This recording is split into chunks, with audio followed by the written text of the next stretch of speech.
There is so much damage done to Hong Kong in this movie. I don't even want to imagine what those stimulus checks look like. Welcome back to the channel, everybody. Our movie in the middle is Godzilla vs. Kong, which stars, among other people, Alexander Skarsgard, Millie Bobby Brown, Rebecca Hall, Brian Tyree Henry, and of course, our main two characters, Godzilla and King Kong. So just as a disclaimer to anybody watching the review, I have seen Kong Skull Island. I have not seen either of the first two Godzillas, and I did not get a chance to before I watched this. I just finished watching it, like just now. But if I say anything or have any critiques or anything that are like, well, if you had seen the other one, that would maybe make more sense, that's why. So just putting that out there. So Godzilla vs. Kong is just that. It's Godzilla versus Kong. And there's not much more. It's basically two subplots the whole movie until we get to the titular battle. It's basically one group of people bringing Kong on this journey, and the other side is Millie Bobby Brown, basically in Stranger Things Season 3. Then there's a bunch of battles, and it's just fucking amazing. Alright, but seriously, let's get into the highs first. So, firstly, I was really surprised at the cinematography of this movie. Like, I think all of them. I haven't seen the first two Godzillas, but I've seen some of the shots, and then I saw Kong Skull Island, and the cinematography of all of these is just beautiful. It's just amazing, and this one I think takes the cake because it's just color everywhere, and I mean even in the parts that aren't in the city where there's obviously like neon colored lights everywhere. It's like they had that aesthetic throughout the whole thing. It was just really beautiful to look at, and I love that they had that because you would think, okay, these big titans, these big gritty monsters, it might be like really dark, but no, they made it really visually cool. Their mood board was like taking from all these other movies and all these other aesthetics. They were like, oh, let's throw in some Tron over here, let's put some Star Wars over there, maybe some Jurassic Park, Journey to the Center of the Earth. There was even a part that reminded me so much of like a mix of Interstellar and 2001: A Space Odyssey. Like it was cool. Another thing I loved about it was how much character and personality they gave to Kong. Obviously both of the monsters have their own personalities, but the reason I am Team Kong, the reason I like Kong more is because we always get more of his internal self, you know? In Kong Skull Island, we got like a whole lot of who he actually is, and he's not a bad person, you know, he's just big. Kong really comes into his own in this one, I think, and so you really have stakes in the fight that you're like I felt super bad for him whenever he would get punched or something. So I really like the relationships he has, especially in this movie with this little girl who is basically the one who keeps him in control the whole time. And the things that they do with his character, they bring something up that I don't think was brought up in Kong Skull Island that makes him that much more interesting, and we can connect with him that much more. I thought it was a really great decision. The other thing about this movie is that it does not lull. I mean, there are some critics who are saying that there are any moments in between when the Titans are on screen is really dull and boring. I don't necessarily think that. I'll get to that when I talk about the lows.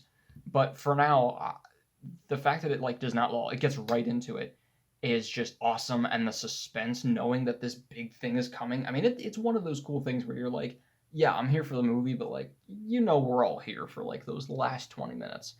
And so the suspense building up to that was just really cool, and they go right into it, which is great. Although it is sort of a middle kind of element for me, because while it's great that it gets right into it, and it does not lull, and you get right into all the action, it doesn't feel like we're wasting time here, or it's being slowed down. It's like it's super fast, but it's almost like it's too fast.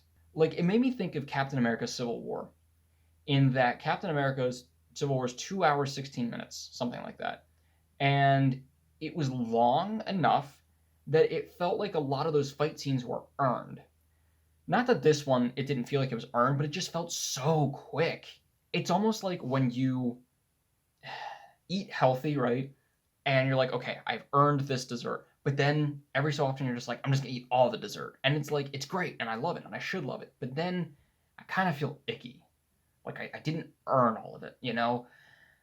So it's kind of a middle element for me because it feels like it's a little too fast at times. It definitely gave me this feeling of like Justice League where we had like the hour and 50-minute cut, you know, and it's like okay, that was good, but it definitely feels like there should have been a little bit more or should have been a little longer.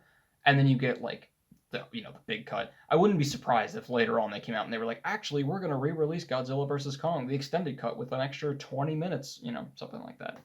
The biggest low I've been seeing for this movie is that the characters are dull and the writing in between when the monsters are on screen is boring.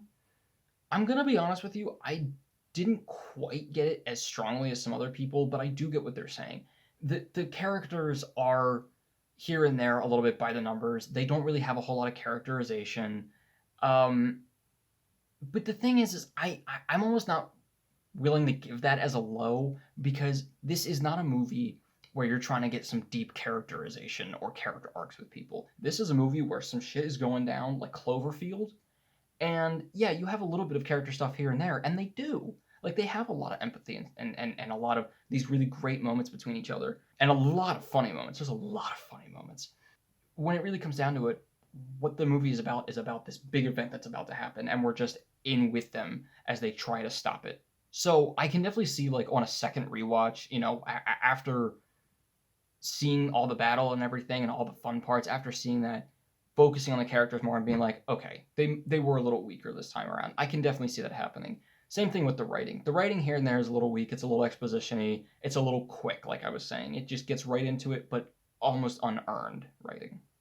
One thing that did bug me about one of the characters is Rebecca Hall's character is very protective of Kong and doesn't want him to escape because he doesn't want Godzilla coming after him and all this other stuff. So she's very protective of him. But then once they finally convince her to let Kong out so he can guide them to this place, everything after that, it seems like stuff happens to him and she doesn't really have that overt of a reaction. Like she seems like, oh man, this sucks. Or wow, that's terrible. That's happening. But she doesn't seem as like terribly broken up about things that happened to him or stressed out about things that could happen to him, considering she was so protective in the beginning. If that makes any sense. And finally, there was just some elements here and there that were a little confusing, just logistically, just in terms of like physical space or like what is this thing? How does this thing connect to what's going on over there and with all this power and who gets what, you know, it served its purpose, but I think it was still a little, it could have been explained better, some of these very crucial weapons and things that come in. Now let's talk about the biggest point, highs and lows. The fight. There are two fights, one in the middle, one at the end. The one at the end is obviously better because it's just cooler looking. But it is just absolutely badass. It's just awesome. I've never been like super attached to like the Titan monster universe with Godzilla, Kong, Mothra, all of them, but this was really cool. Like once it was really ramping up, it was like Civil War. My level of suspense, being excited when the airport scene came, like the city scene, that was awesome. Visually incredible. The CGI for this whole movie, give or take maybe one or two shots, is amazing. I couldn't even imagine trying to do that. My only problem, I have a few problems, but my big problem is that it's so fast. It's like it happens and then it's over. Sort of. There's more, but it's different. So there's like two parts to the fight, and the cool part of the fight's like over very quickly. And then the other part, which is very cool, just not as cool, happens, and then that's over pretty quickly. So it's a long fight generally, but there's just two parts to it, and I wanted the first one more because there's this other element that comes up. You probably know what it is, but I'm obviously not going to spoil it.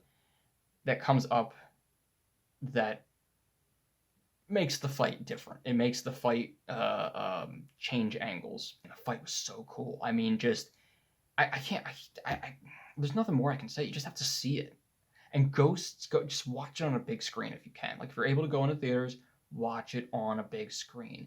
Because no matter the story, honestly, at the end of the day, what is the reason we're going to see this movie? It's to see two badass monsters fight it out and kick the crap out of each other. And that's what we got. And I'm okay with it. You sometimes just have to have those movies where you're like, this is just awesome. I was looking up some critic reviews of it, and it just astounds me going into a movie that they're just like, well, okay, this is going to be about two monsters fighting each other. Let's hope it's good. And then they watch it, and then their review is like, oh, it was about two monsters just fighting each other. Terrible. And I'm like, what? What did you expect?